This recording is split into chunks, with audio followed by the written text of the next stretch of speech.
direksyon ni Kristo. It's At orange. kung may direksyon ni Kristo, kasama ito doon sa pananampalataya na sumusunod sa direksyon ni Kristo. Ano yun?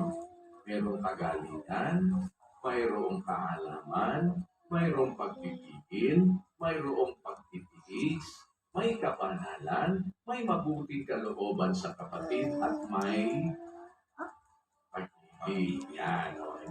Hindi natin yun.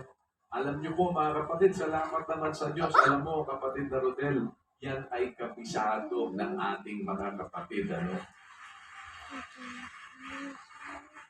Kasi kaya mahalagang kabisado natin yon, every now and then, dapat kung nakikinig tayo doon sa direksyon ng ating Panginoong Jesucristo, kasama yun sa paggawa natin. Dahil yung paggawa natin dictated ng ating Panginoong Jesucristo, eh yung pananampalataya na inataglay mo, dapat nakacheck ka doon. Oops! Nandiyan ba? Yeah. Kagalingan, kaalaman, pagtitiis. You add music to this, okay? Yes, the video because of Kuya.